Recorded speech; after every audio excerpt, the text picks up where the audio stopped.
All right, this is the first episode of In the Truck with Scot Davenport. I finally got to do one of these. Inspired by Matt Porter, bodybuilder from Oregon. He passed away, but he used to do In the Car with Matt Porter videos, and they were pretty cool. It was just kind of like documenting his journey, what he was doing, and I'm not anywhere near like Matt Porter's level. He was, I don't know if he was a pro, but he definitely competed at the national level, which is not even something I really want to do. I think I talked about it in other videos I did.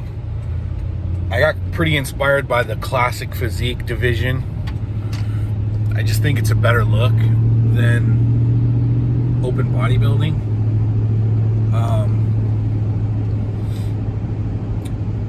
I'm not sure what it is about open bodybuilding, but something just went a little too far in my opinion. I like it as a fan, you know. Big Rami's pretty cool. I think Brendan Curry actually looks really good. Ronnie Coleman, probably my favorite bodybuilder ever. Dorian Yates, pretty awesome. The look, the ideal look, the physique that I am, well, there's two of them. Dorian Yates, 1988, I think. He won the British Championships. He pretty much looks perfect. Before he got really big, but his symmetry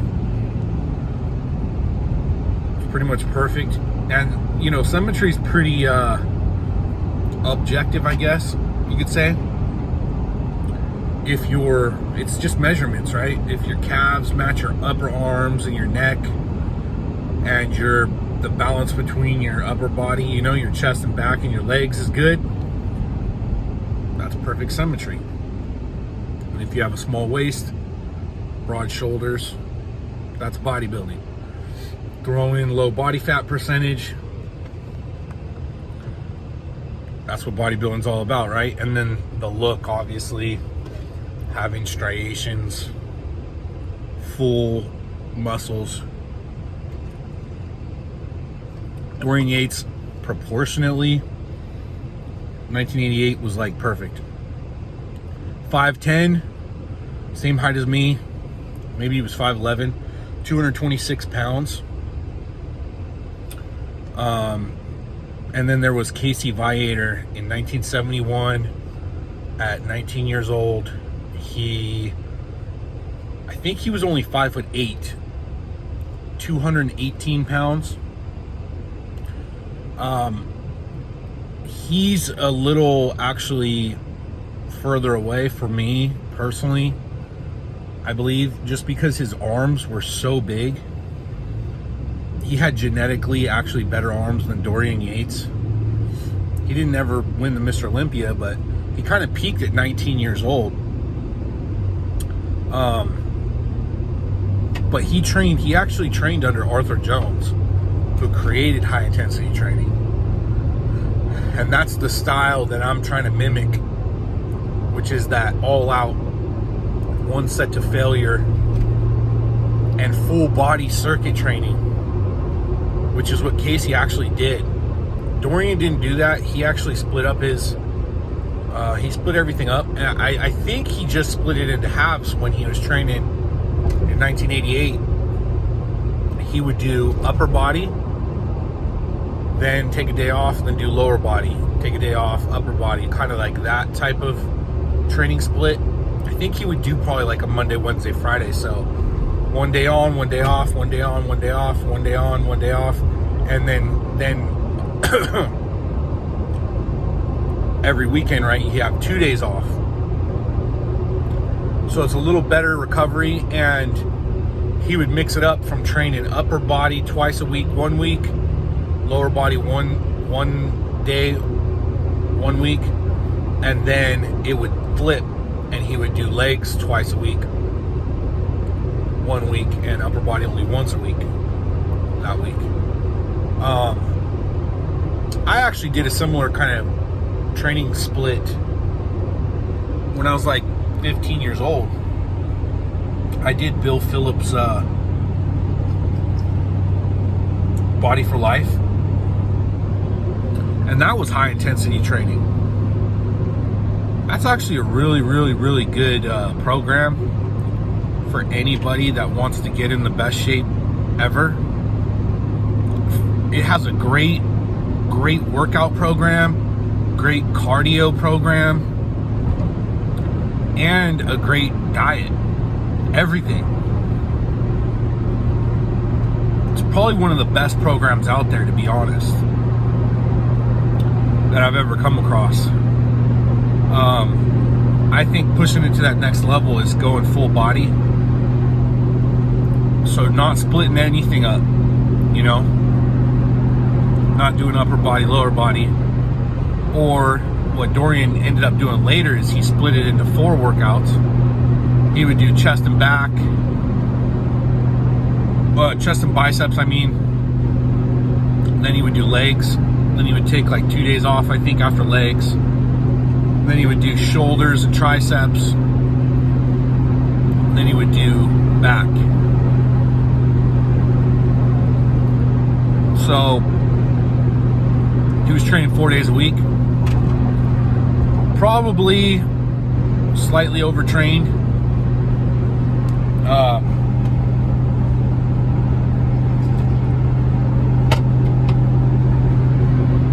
mean, if you can handle it. The hard part about full body workouts, which I'm doing, is figuring out the warm-up process. You know, as I've gotten to training with heavier weights, it's a little hit or miss. Like my last workout, started off with leg extensions. I just did 100 pounds on there, and I ended up doing 100 reps, which is a bit high. But I've been trying to just go in there and just do one set, get my warm-ups in the early reps, you know. But I am doing it with reverse bands, but I started out with my next exercise with squats, and I started with 500 pounds, and it was a bit heavy. So I had to, I did 1 rep and I was like, I'm not really warmed up enough for this. I don't want to get injured. So I dropped it down to 430. I did 6 reps, and then I dropped it down to 230. And I did 20 reps. So I need to figure that out. So either I could do warm-up sets in a circuit fashion, so maybe just do 3 sets of everything, and the first 2 are just warm-ups, not to failure, and then do an all-out set. Or I could do just 3 sets, you know, do a couple sets of leg extensions, then a couple sets of squats, you know, and do a couple sets of each exercise, which maybe that's the way to go, because Casey Viator's workout, I believe that's how he did it. I don't know if he did it in a circuit or if he did it 3 sets back to back. I know he did multiple sets though. I'm really inspired by his 1971 training for the Mr. America contest, where he did the craziest workout I've ever seen.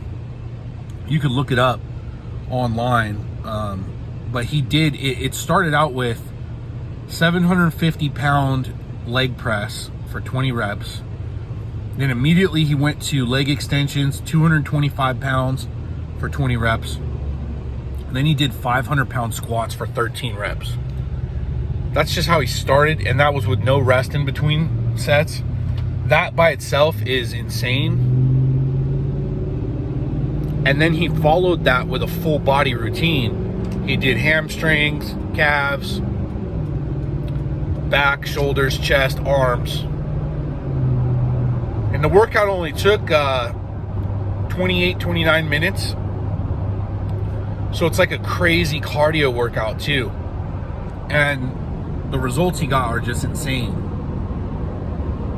So that's kind of the workout that I'm shooting for. I've tried to train this way too, like for years. It's just really, really, really hard to do. No one trains that way. You don't ever hear or see anybody at the highest levels training like that. But we do have an example of someone that did it, Casey Viator. It's the one guy that did it, that really trained high intensity the proper way. So I'm working out the kinks on that anyways. Everything else is going good. The diet's going good. I finally got under 240, weighing at 238. And my projected weight's about 218, so same weight as Casey. I don't think I'm gonna match his physique. He was on another level. That's genetics. I don't think I can achieve what he achieved genetically. He's just a freaking beast. But I'll do my best. Working out approximately 2-3 days a week with the weights. Doing 45 minutes cardio every day right now. And sticking to the diet. Cardio's just walking at a 3 miles per hour pace about, or doing martial arts, jiu-jitsu. This week I'm also gonna do some striking. I have a striking coach I'm gonna work with. So that'll be cool. I'm looking forward to that. And hopefully if things open up, I'll fight in April too. And I'll be in really good shape. So, got to get the skills sharpened for that. And I think I'll be in really great shape though, doing the diet and leaning out and everything. Still got a ways to go. I still got a double chin going here. So I think my estimation, based on everything I've tested and stuff, I'm about 15% body fat right now, which isn't bad. It's not great. It's good. It's perfect, like off-season shape to be in. For the competition, I gotta be 10% or under. Well, 12%, you're pretty good at 12%. But bodybuilders get really, really lean nowadays. So I'm trying to get as low as I can, obviously. But I'm working on it, so. All right.